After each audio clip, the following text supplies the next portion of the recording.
As campanhas publicitárias de prevenção do cancro da mama incentivam o autoexame e reforçam a consciencialização, mas continuam a recorrer a abordagens de comunicação muito idealizadas ou demasiado cor-de-rosa. Isto faz o quê? Faz com que reduzam a percepção daquela que é a realidade da doença. Esta é uma das principais conclusões de um estudo recente sobre o impacto da publicidade no comportamento preventivo, tanto em Portugal como em Espanha. E neste episódio do É Comunicar que nos entendemos, eu converso precisamente com a autora deste estudo, a Cristina Cardoso. Ela é doutorada em comunicação pela Universidade de Vigo e analisou campanhas de marcas como a Ozónia, a CIA e a Intimissimi.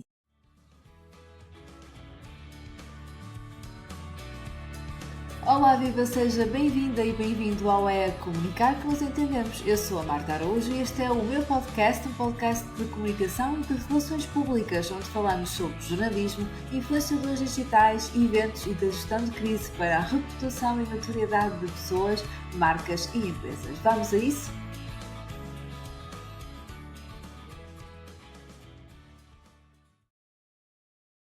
Bom dia, Marta. É para mim uma honra poder estar aqui no teu podcast. Efetivamente é comunicar que nós nos entendemos e é importante falarmos e principalmente sobre estas temáticas, sobre o cancro da mama. E esta oportunidade para mim é única porque é realmente com o intuito de mudar aquilo que a comunicação que se faz, aquilo que se constrói em relação a esta patologia, para que junto das mulheres possamos trabalhar mais a prevenção e salvar mais vidas.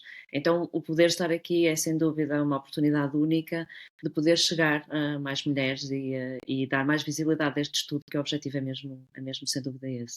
Isso mesmo, muito obrigada, Cristina. Deixa-me só fazer aqui um pequeno contexto. A Cristina é então recentemente doutorada em comunicação pela Universidade de Vigo e é autora deste estudo que serviu precisamente de base à sua tese de doutoramento e que analisou então o impacto das campanhas publicitárias, especificamente sobre a prevenção do cancro da mama, como eu expliquei, tanto em Portugal como em Espanha, com casos concretos daquelas três marcas. Quero só ainda partilhar convosco que esta investigação foi destacada pelo jornal Faro de Vigo, aliás, foi aí que eu vi esta notícia, e ela parte de uma experiência profundamente pessoal, porque há aqui dois aspectos que não resisto a partilhar convosco. Primeiro é que, por um lado, a Cristina foi minha aluna há muitos anos, numa pós-graduação, e fiquei muito feliz ao revê-la assim, a ser destacada ali numa notícia ainda mais com tanto destaque e a nível internacional. E por outro lado, porque tu, Cristina, és uma sobrevivente do cancro da mama e, portanto, cruzas aqui esta vivência com uma análise ainda mais rigorosa e mais especial. Mais uma vez, por isso, muito obrigada por aqui estares, muitos parabéns por este teu trabalho. E vamos àquela pergunta um bocadinho inevitável, que é de que forma é que esta tua vivência influenciou o teu interesse pelo tema e até pela formulação das perguntas aqui da tua investigação e deste estudo? Muito obrigada, Marta. Olha, na verdade, tudo começa não em si só com o cancro da mama. Eu tenho um diagnóstico anterior, também oncológico. Fui diagnosticada em 2015, em outubro, curiosamente, com melanoma de coroide no olho direito, e com o estudo da doença à distância descobriu-se o cancro da mama. Portanto, efetivamente, e hoje sou uma sobrevivente, felizmente, espero este ano de 2026 ter alta. E a minha sorte foi que o meu cancro foi detectado precocemente. Portanto, é aí que eu inicio este meu estudo, não só sobre as doenças oncológicas, que já tinha algum conhecimento prévio, porque a minha primeira licenciatura foi em enfermagem, embora não tenha concluído, portanto sempre gostei muito da área da saúde, e como comunicamos saúde, então tentei manter-me sempre por dentro desta área. Claro que aprofundei quando chega à altura do diagnóstico e começo a tentar perceber melhor, e também estou mais desperta a tudo aquilo que comunica saúde, cancro da mama, que até à data confesso não estar tão atenta, não é? Acho que é um bocado quando às vezes estamos a viver o momento que temos essa sensibilidade e estamos mais despertos. Ao estudar, identifiquei muitas questões, não só para os meus tratamentos, mas essencialmente percebi que a principal causa de mortes a nível mundial são as doenças cardiovasculares, a segunda são os cancros, são as doenças oncológicas, sendo que o cancro da mama é o que mais mata mulheres no mundo inteiro. Portanto, um diagnóstico precoce salva vidas. Cerca de 90% dos diagnósticos precoces são curáveis no que diz respeito ao cancro da mama, efetivamente. E, portanto, para mim, que estava a atravessar essa fase e que estava em todo o processo, aliás, fiz inúmeros tratamentos, comecei a perceber que realmente há uma forte comunicação sobre o Outubro Rosa, sobre o cancro da mama. O mês de Outubro Rosa, este movimento surgiu na década de 90 nos Estados Unidos e realmente o foco deles é trabalhar a sensibilização, a prevenção sobre o cancro da mama. E as diretrizes da Organização Mundial de Saúde neste momento são as mesmas, é prevenir para efetivamente termos mais casos de sucesso e termos mais hipóteses de sobrevida.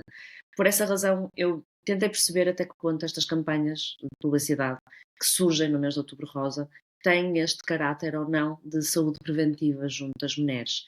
E tendo ou não tendo, o que é que podemos fazer para alterar este tipo de comunicação e para melhorá-la e chegar a mais mulheres e efetivamente trabalharmos mais a prevenção. Então isto acabou por me ajudar aqui também a elencar quais as questões a colocar às mulheres que eu queria ouvir, porque nós temos dados, nós temos números, isso sem dúvida, sobre o número de cancros, sobre a quantidade de comunicação que é feita, sobre o impacto que tem em termos de rastreio logo após o Outubro Rosa, mas depois nós não temos as vozes das mulheres, não é? Que são as mais impactadas. Eu digo mulheres porque realmente o cancro da mama afeta muito mais mulheres que homens, mas cerca de 1% da população mundial masculina já foi afetada por esta doença. Portanto, não é só exclusivamente das mulheres, mas maioritariamente é das mulheres. E é aqui que realmente eu começo a construir algo que eu acho que é necessário ouvir quem realmente quer sofre desta patologia, quer só apenas vê estas campanhas e nunca sofreu, nem tem nenhum familiar, nem conhece ninguém que passou por isto, mas que efetivamente precisa começar já a trabalhar esta prevenção para evitar passar por isso ou para detectar precocemente. O estudo analisa campanhas então de 3 marcas, a Ozónia, a CIA e a Intimissimi, junto de um conjunto de mulheres entre os 20 e os 64 anos, tanto em Espanha como em Portugal. Como é que organizaste esta amostra? Que métodos é que utilizaste aqui para avaliar o impacto então das campanhas no comportamento e sobretudo nas percepções dos participantes? Como é que organizaste isto? Bom, a escolha das idades, tentei ter uma amplitude de idades que realmente conseguisse aqui hum, analisar as mais jovens e as mais velhas e as que estão no nível de intermédio em termos de faixas etárias. Porquê? Bom, entretanto mudou as diretrizes da Organização Mundial de Saúde. Inicialmente, até há relativamente pouco tempo, sensivelmente 2022, 2023, estes rastreios que eram feitos às mulheres eram a partir mais ou menos dos 50 anos e andavam ali entre os 50 e os 69 anos. Entretanto mudou e mudou essencialmente na Europa e alguns países ainda estão em processo de adaptação, outros já mudaram completamente e muitas mulheres a partir dos 45 anos já estão a ser chamadas para rastreio. Claro que isto salvo algumas situações específicas, como já ter a patologia na família, ter mutações genéticas, entre outras questões. E alarguei um pouco mais, e este rastreio também é alargado até aos 74 anos, mas na verdade eu queria entre os 18 e o máximo de idade que conseguisse. Só que é difícil conseguir recrutar voluntárias. Primeiro porque isto é um tema bastante tabu, não é? Ainda bastante tabu. É um tema bastante desconfortável. É um tema que as pessoas muitas vezes se incomodam em falar, não se sentem à vontade. Estamos a falar das nossas mamas, começa por aí, não é? E depois estamos a falar de uma patologia que é tão agressiva.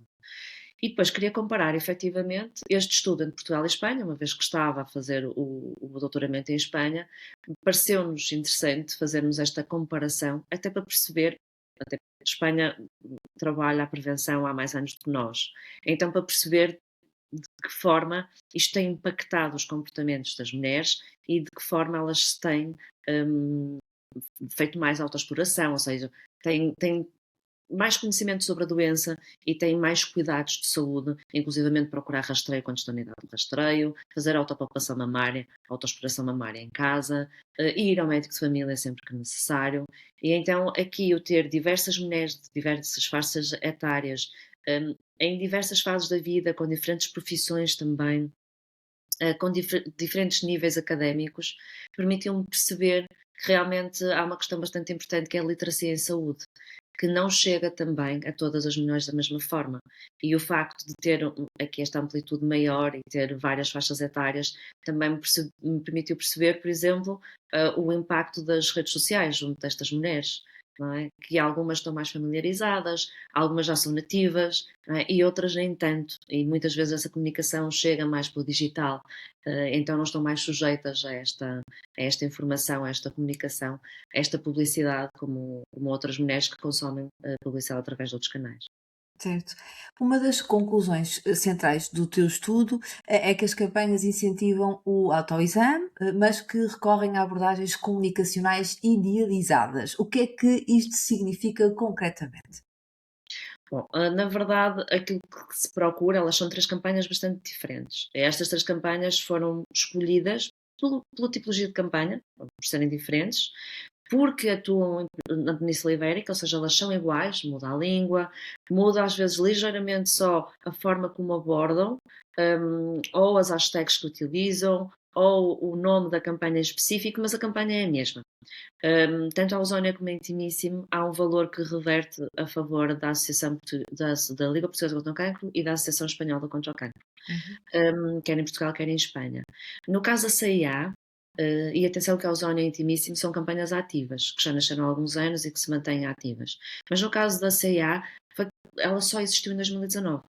Mas foi uma campanha bastante diferente, porque não havia aqui o reverter de nenhum valor para apoiar a investigação, mas havia uma outra abordagem bastante interessante, do ponto de vista que a campanha é trabalhada todo o ano, não só no mês de Outubro Rosa. Ela iniciou-se no mês de Outubro Rosa, mas ela consistia em quê? Nós comprávamos um kit, trazia um sutiã cor-de-rosa, que trazia um desdobrável que nos ensinava a fazer autoexploração mamária e através de uma aplicação que nós subscrevíamos ou que dávamos só apenas um telefone, dependia de se estávamos à vontade ou não. Em Espanha, por exemplo, era através do banco, nós fazíamos o pagamento a crédito e só era descontado 1 euro por mês e recebíamos uma mensagem por mês. Aqui poderíamos ceder o número de telefone à CA ou então, através do aplicativo, recebermos uma mensagem por mês que nos alertava a fazer a autoexploração mamária, que estava no período de fazermos a autoexploração mamária, porque há um momento exato em que o devemos fazer, não é durante todo o mês, mas há um momento específico. E depois, no final do ano, acrescia que tínhamos uma mensagem a dizer-nos que era a altura de visitar o especialista. Portanto, são bastante diferentes. E a forma como abordam a doença também é bastante diferente. Apesar, por exemplo, da Ausónia Intimíssimo angariarem fundos para estas duas instituições no combate ao cancro da mama, a Ausónia faz uma abordagem um pouco mais educativa do que a Intimíssimo. A Intimíssimo é uma recolha de donativos. Talvez pela área de negócio em si, não é? Uma das áreas de negócio, no caso da Ausónia, por ser também algo mais. Enfim, as duas são de foro íntimo, passo aqui a, passo aqui a similitude com a palavra intimíssimo, mas a Ausónia, de alguma forma, já por ser, por o seu core de negócio ser algo mais íntimo, talvez, pergunto-te, terá ou não ajudado aqui a que conseguisse de uma forma ainda mais próxima falar do tema com menos tabus? Será isso? Ou menos questões estéticas associadas? Na verdade, ela também tem esta componente muito estética.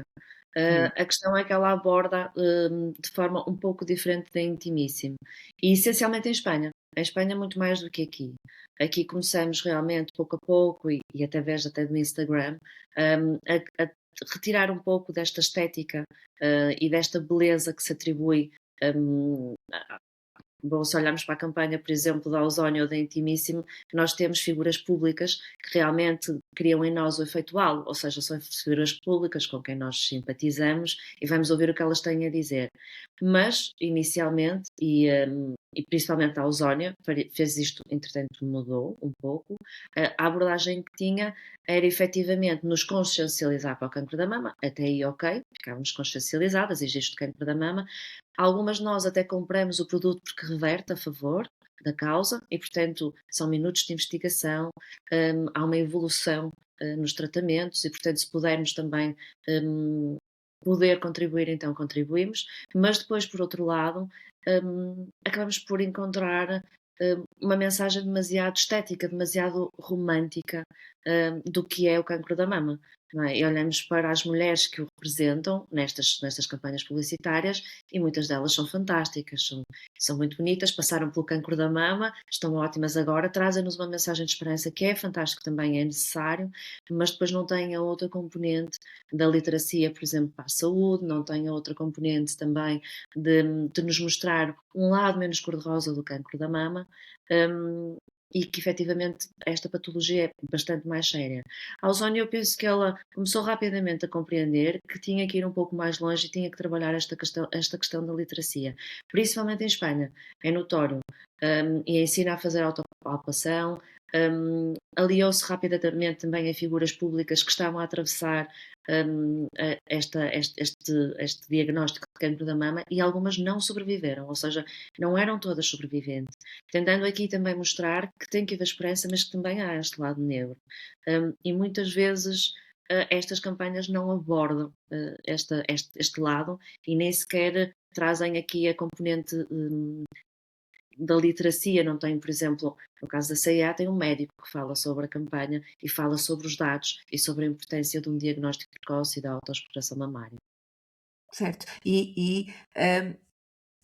Há este diferencial, este delay do músculo da comunicação entre Espanha e Portugal, não é? Conforme tu estás a explicar, e também isto tem que ver com uma das outras conclusões do teu estudo, e que falavas nisto agora, que é a falta de informação prática sobre exames, rastreios e, acima de tudo, fases em concreto do cancro da mama.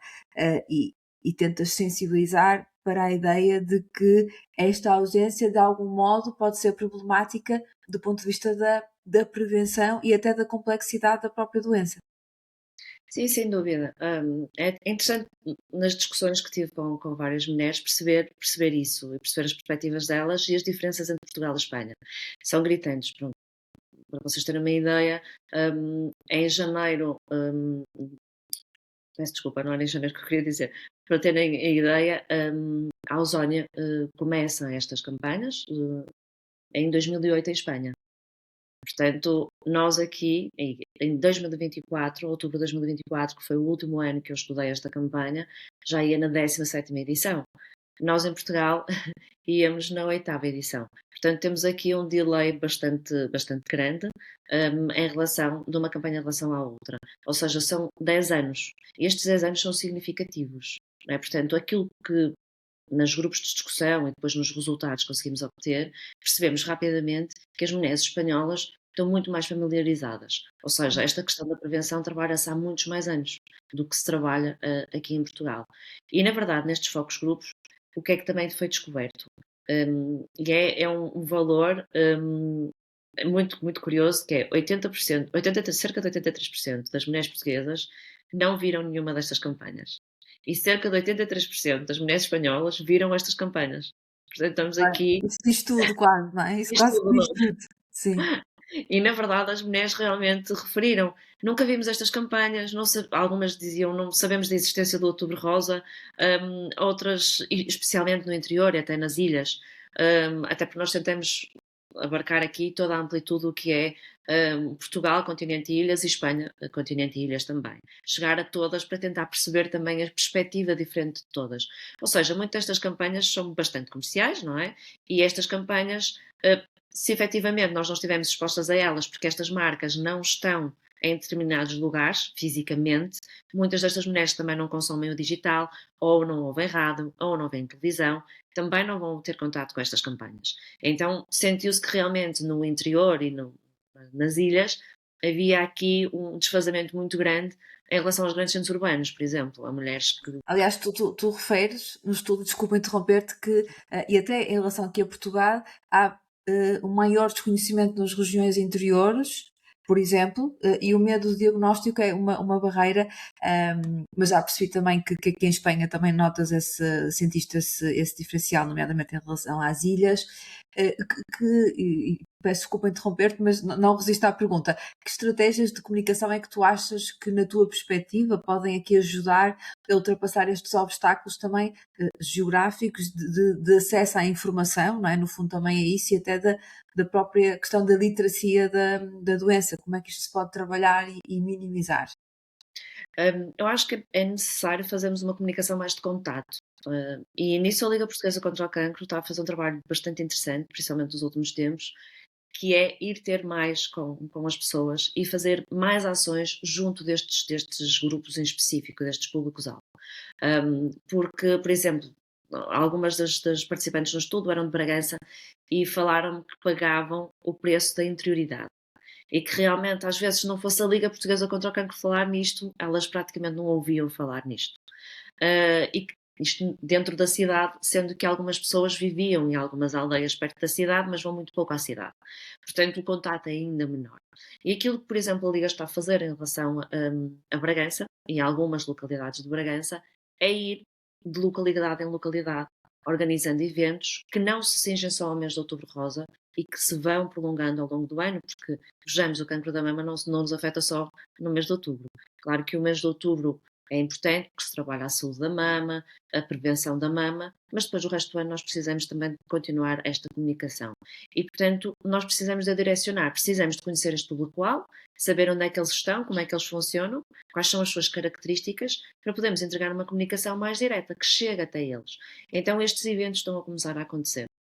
Sei que pelo menos nas regiões do interior, pouco a pouco isto começa a acontecer muito pelas mãos da Liga Portuguesa contra o Cancro, mas também nas ilhas está a começar a surgir, ou seja, algumas dessas pessoas dizem e referem que a Liga de vez em quando aparece, e então é a Liga que faz este trabalho, outras vezes são as farmácias locais que vão fazendo também este trabalho, mas era importante que as próprias marcas conseguissem chegar até estas pessoas e desenvolvessem campanhas mais direcionadas especificamente para estas pessoas. Claro que a marca trabalha aqui a causa, mas também tem sempre por trás outros objetivos, obviamente.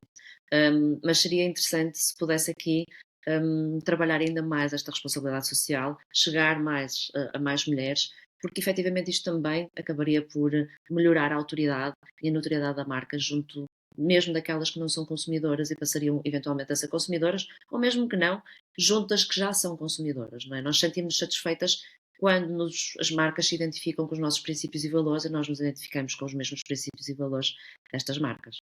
E isto coloca-nos perante também esta fronteira, por vezes híbrida, de que onde deve estar o tal equilíbrio entre a sensibilidade emocional, o realismo informativo, os interesses das marcas, que são legítimos e não há nenhum mal nisso, não é? Portanto, mas quando se comunica cancro, não é? Onde é que está este equilíbrio? Este estudo também ajuda-te aqui a ter algumas pistas nesse sentido. É possível, ou acreditas que em campanhas é possível conseguir este trio de uma forma com maior sucesso? Sem dúvida que é. Quando questionei às mulheres qual a campanha para elas, mesmo não conhecendo as campanhas, eu mostrei no início das sessões todas as campanhas, e portanto de todos os formatos em que as campanhas eram disseminadas e quais eram os canais em que elas eram disseminadas, portanto as mulheres tiveram a oportunidade de as ver, e a grande maioria das mulheres, quer em Portugal, quer em Espanha, identificou a CA como sendo a campanha com mais impacto. Essencialmente a CA em Portugal. Em Espanha dividiu-se entre a CA, embora a CA se mantivesse na linha da frente, e seguidamente a Ausónia. Exatamente porque a Ausónia começou a fazer este trabalho também de literacia em saúde mais cedo do que aqui em Portugal. Já vamos fazendo e, sobretudo, via redes sociais. E, portanto, como já havia este contato e já havia este trabalho prévio, a noção também, a sensibilização e a informação que as mulheres espanholas têm face às portuguesas também já era diferente. E elas escolheram, sobretudo, estas duas campanhas, e essencialmente a da CIA, porquê? O que elas mais referiam era o facto da campanha da CIA durar o ano inteiro. Ou seja, muitas vezes é o que elas dizem. Nós até podemos falar de cancro da mama no mês de outubro rosa. Isto até pode ser uma temática que vem para cima da mesa e que se fala até durante uma reunião familiar, ou até com amigas no café, ou até se debate a temática em algum momento do mês.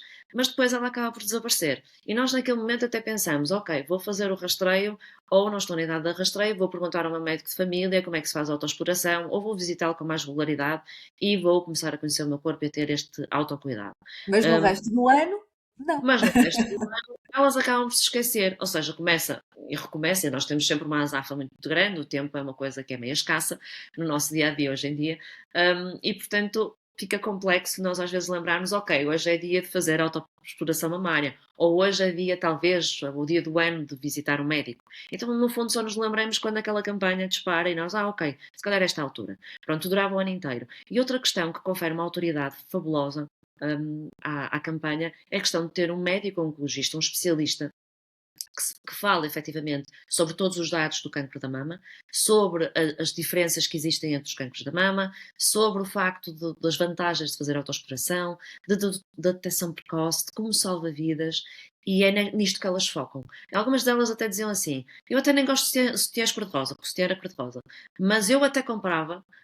Embora não revertesse a favor de nada, mas eu até comprava porque eu preciso, eu sou aquele tipo de pessoa que preciso que me lembrem, eu sou aquele tipo de pessoa que preciso saber como é que se faz. E eu sou aquele tipo de pessoa que preciso que me digam também a importância e a gravidade.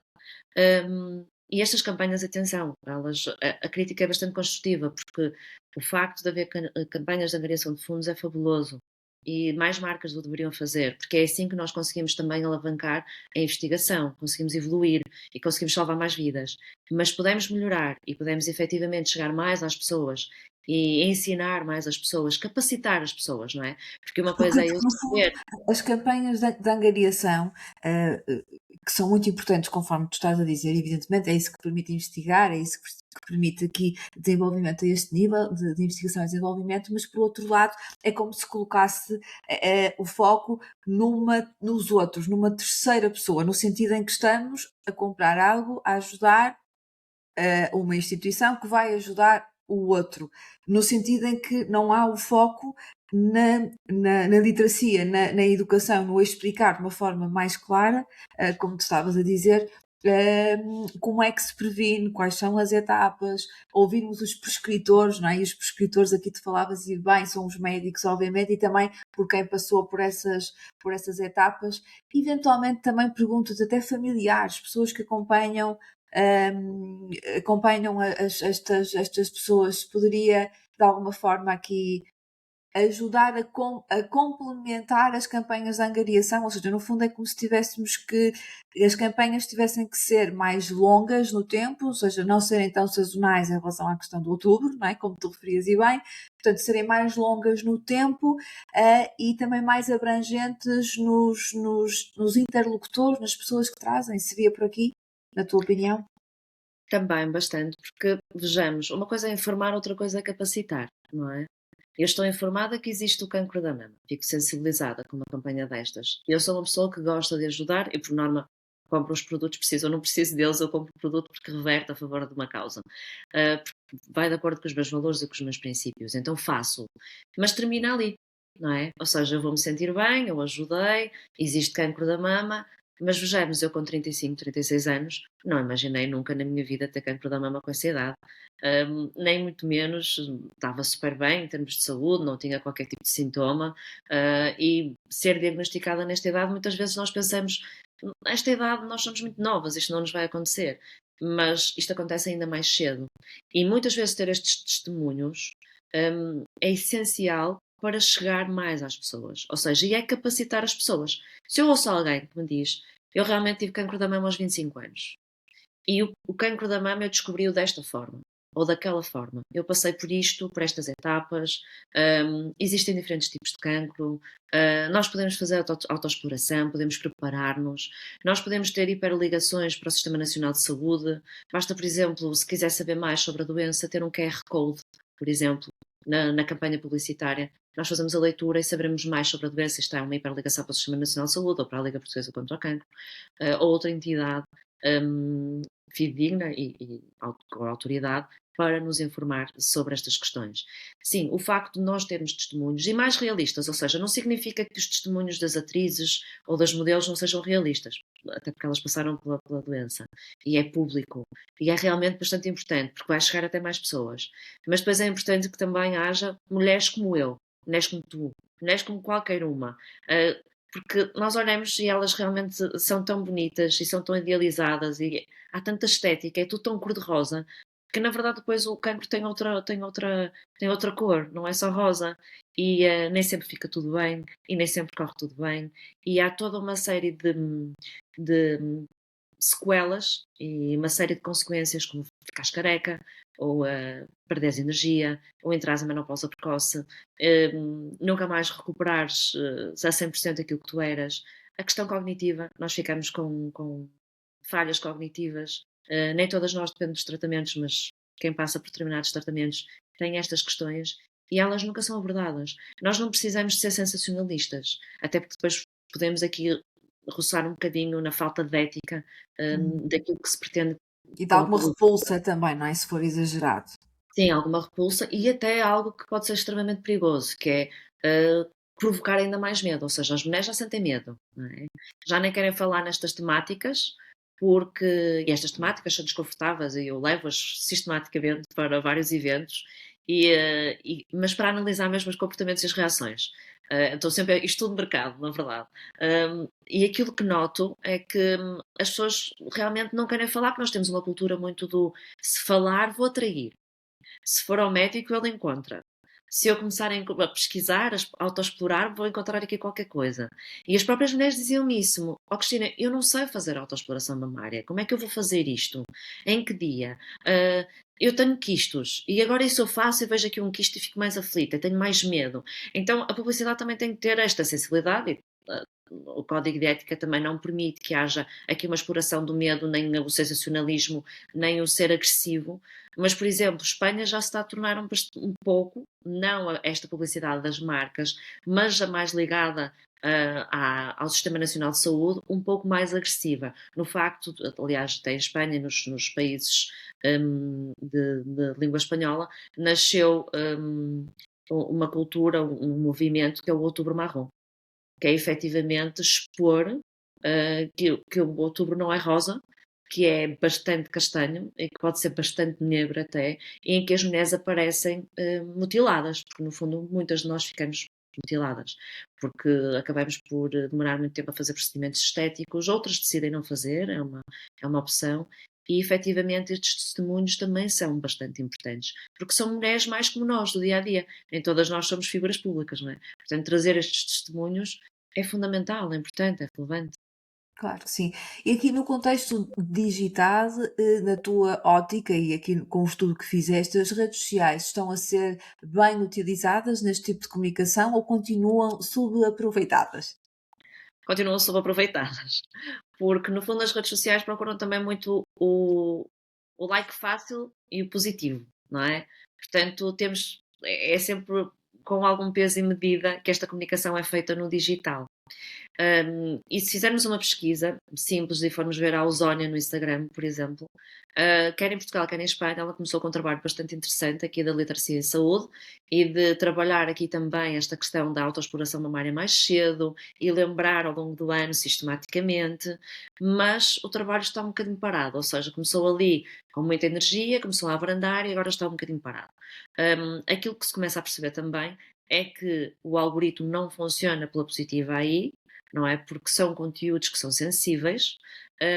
Há também alguns perigos associados, nomeadamente aqui em Portugal, até tem havido algumas situações bastante complexas em que as pessoas recebem chamadas e são convencidas a tirar fotografias às suas mamas para enviarem para alguém, que não se sabe quem, mas que se intitula como fazendo parte da Liga Portuguesa contra o Cancro ou do Sistema Nacional de Saúde, e aquilo que pretendem ver é se as mamas daquelas mulheres estão na altura de fazer o rastreio ou não.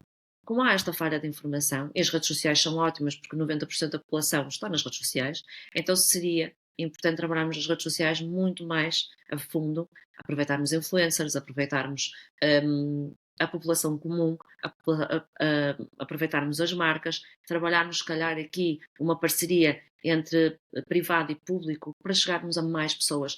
Claro que aqui também, lá está, se calhar não vai tanto de encontro a muitos dos objetivos que as marcas têm também.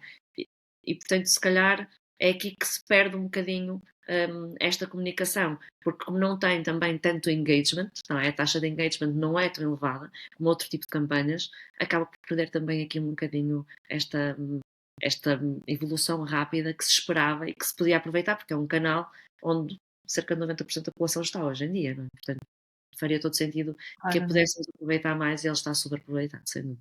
E é uma plataforma acessível, pelo menos comparada com outro tipo de meios, não é? Que são bastante mais dispendiosos e que também poderia permitir aqui às marcas prolongarem o ciclo de vida deste tipo de comunicações. Conforme falamos aqui, não haver tanta questão do pico da sazonalidade e trazerem aquele tipo de conteúdos e o digital e as redes sociais poderia ser aqui uma bela plataforma. Mas tu, melhor do que eu, poderias talvez desafiar as marcas, ou seja, se tu pudesses contactasses diretamente com marcas como estas que analisaste ou outras que queiram abordar este tema, assim de uma forma resumida, qual é que seriam aqui as mudanças práticas que tu sugeririas para que estas campanhas fossem realmente mais eficazes, peço desculpa. Eu acho que era importante realmente que este trabalho fosse feito ao longo do ano, não é?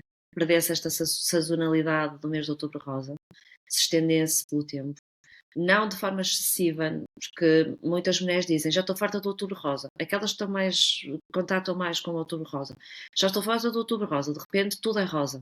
Então, e feito com peso e medida, articulado com o Sistema Nacional de Saúde, com a Liga Portuguesa contra o Cancro, hum, com a informação hum, relevante, constante ao longo deste do ano, desde estudos, desde como fazer autoexploração, desde quem contatar se detectar alguma coisa, hum, quem deve ou não fazer autoexploração mamária, porque às vezes também não é tão indicado para, por exemplo, mulheres que têm uma mama poliquística e que não sabem o que estão a encontrar. Muitas vezes entram em stress, ficam ainda mais ansiosas, andam a correr atrás do médico. Então, talvez essas mulheres tenham um acompanhamento médico diferente e possam fazer a autoexploração de uma forma diferente, ou então esta visita regular ser suficiente e não precisarem de entrar neste pânico, neste receio. Esclarecer muitas dúvidas, muito daquilo que as mulheres muitas vezes me diziam era: Cristina, eu estou a aprender mais aqui nestas discussões que estamos a ter, neste Focus Group, do que aprendi com qualquer campanha que possa ter assistido. Eu estou a tirar dúvidas, eu estou a esclarecer, ou seja, no fundo é ter um espaço onde a mulher se sinta segura, possa fazer as questões que quiser e ter alguém com autoridade e com conhecimento para poder esclarecer todas estas questões. Então estas parcerias seriam viáveis. Também dá voz a outras mulheres, não só as mulheres que são figuras públicas, fabuloso, é importante, sem dúvida alguma, tem um peso significativo, chega mais profundamente ao público, até um número maior de público, mas aqui incluir outras mulheres. Quem sabe até um grupo de mulheres em que envolvemos figuras públicas e mulheres comuns, mulheres do dia a dia, mulheres com que nós nos cruzamos no supermercado, mulheres com que nós nos cruzamos nos nossos locais de trabalho, mulheres que hum, fazem parte de outros serviços e que nós vamos vendo e que muitas vezes nós não sabemos, porque nós não andamos com uma placa ao peito a dizer nós temos cancro da mama, não é? E portanto, muitas vezes a nossa partilha acaba por tocar um pouco mais o outro e portanto, esta partilha era importante e era relevante. E no final, isto é um problema que toca a todos, e sendo o cancro da mama aquele que mais mata mulheres a nível mundial, e do ponto de vista até da, da responsabilidade social das marcas, é importante trabalharmos esta temática, até porque toda a gente tem mulheres nas suas vidas, não é? Se nós pensarmos do ponto de vista corporativo, mais ainda. Portanto, isto traz uma vantagem a longo tempo para as marcas também. Claro que o investimento teria que ser feito de forma. Fugiu-me o termo agora, mas de forma faseada, ou seja, em vez de pegarmos no grande volume de orçamento e injetarmos tudo no outubro rosa, se calhar fasearmos aqui durante o ano e tentarmos aqui de forma realmente haver mais formação, sobretudo, e capacitação da mulher. Ok, queres saber mais? Tens aqui um link para saber mais, tens aqui um QR Code, ou vou-te deixar com mais informação, ou vou-te enviar essa informação, pegar no mailing list e enviar, não é? Na lista de e-mails enviar um e-mail para todas as mulheres e dizer, olha, se calhar está na hora de visitar um especialista ou se calhar está na hora de fazeres autoexploração mamária, sem querer invadir, até porque nós podemos bloquear essa informação que nos chega ou não, mas da mesma forma que a marca nos lembra que existe, nos lembra que tem promoções, também nos pode fazer este trabalho de serviço público, lembrar-nos também que se calhar está no momento de nos autocuidarmos, de nos autoexplorarmos. Tal e quase. Excelentes sugestões. Obrigada, Cristina. Para terminar, vamos então, como habituado aqui no podcast, recorrer ao nosso baralho GoPod, cartas para conversas de podcast inesquecível aqui da Escola Portuguesa de Podcasting. Portanto, Cristina, com a tua autorização, vou baralhar aqui o baralho, passo por nós. Vamos ver qual é a pergunta surpresa que te vai sair. Ora, então, vamos ver isto. Ok, vou-te mostrar aqui a carta para quem está a ver, mas eu vou ler, vou ler. É um desafio criativo, portanto, se tivesses que criar aqui até poderia ser um episódio de podcast ou uma campanha, enfim, o que tu quiseres, sobre algo completamente diferente do teu nicho, ou seja, neste caso do tema que tu aqui trouxeste, que tema seria esse? Ou seja, que outro tema é que tu gostas muito também e que te interessas muito e sobre o qual não falamos aqui? Mas queres que seja fora da área da comunicação? Não, pode ser na área da comunicação, não poderia, entre aspas, é ser aqui no âmbito do cancro da mama. Ok. Uma coisa Bom, completamente diferente. ok. Eu trabalho também noutra área e para mim acho que isso é bastante relevante e importante, que é a optimização também da comunicação para as pessoas surdas. Uhum. Portanto, nós efetivamente também ainda trabalhamos muito mal este campo de melhorar a comunicação que se faz para as pessoas surdas. Estamos a evoluir bastante. Aliás, desde que me licenciei na área enquanto intérprete, até à data, há uma evolução bastante significativa, não só de intérpretes que estão presentes em serviços públicos, mas também até nas televisões. Já estamos mais familiarizados com o cantinho, o quadradinho de intérpretes, mas seria importante se nós pudéssemos desenvolver aqui um projeto que trouxesse mais as pessoas surdas para as problemáticas que nós vemos vivendo e que muitas vezes estes problemas não chegam até eles. E da forma às vezes que chegam também não é melhor. Há muita falha de comunicação, há muita quebra aqui de comunicação, não só no processo de ensino-aprendizagem, mas depois em tudo aqui engloba, não é? A vida em sociedade das pessoas com surdez. E, portanto, se pudesse fazer alguma coisa, eventualmente era trabalhar num projeto que melhorasse aqui esta comunicação que se faz. Porque às vezes nós dizemos assim, ok, hoje em dia nós já temos sites preparados para pessoas, alguns sites preparados para pessoas com surdez ou pessoas cegas ou com outras deficiências, mas as pessoas surdas, por exemplo, têm muitos problemas de literacia. Então, quando fazem a leitura, muitas vezes não interpretam o que estão a ler da mesma forma como nós interpretamos que não somos surdos, até porque a aquisição da linguagem é diferente e, efetivamente, a estrutura da língua gestual portuguesa é bastante diferente da língua portuguesa. Portanto, algo aqui que pudesse melhorar a comunicação para pessoas surdas, mas no fundo acho que transversal a toda a deficiência. Sim. Aqui fica também um tema e uma sensibilização importante. Obrigada, Cristina, mais uma vez, também por esta partilha aqui paralela ao tema, mas também ela importante. Obrigada mais uma vez por esta visita ao É Comunicar que nos entendemos. E voltando ao tema, ao longo deste episódio ficou então claro que comunicar prevenção não é apenas sensibilizar, é informar, é contextualizar, é representar a realidade com responsabilidade. E aqui o estudo da Cristina mostra que abordagens comunicacionais excessivamente cor-de-rosa ou idealizadas podem então limitar o impacto real das campanhas, mesmo quando a intenção é positiva, e não é isso que queremos, obviamente. Ficam então recomendações claras, mais informação prática, mais diversidade de representações, mais testemunhos reais, maior envolvimento de profissionais de saúde e maior comunicação no tempo e não apenas aqui no Outubro Rosa. Espero ter resumido aqui no essencial aqui esta conversa com a Cristina. Partilhe este episódio partilhe este episódio com quem considerar que possa ser útil este tema. Cristina, mais uma vez, muito obrigada e até breve.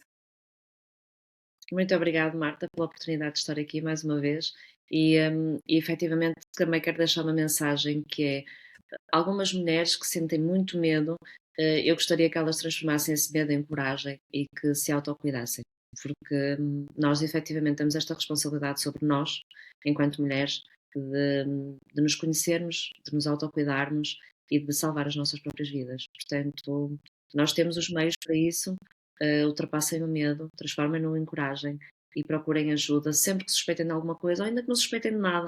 Cuidem-se, conheçam-se. Isso é muito importante. Perfeito. Eu não digo mais nada. Até ao próximo episódio. Obrigada.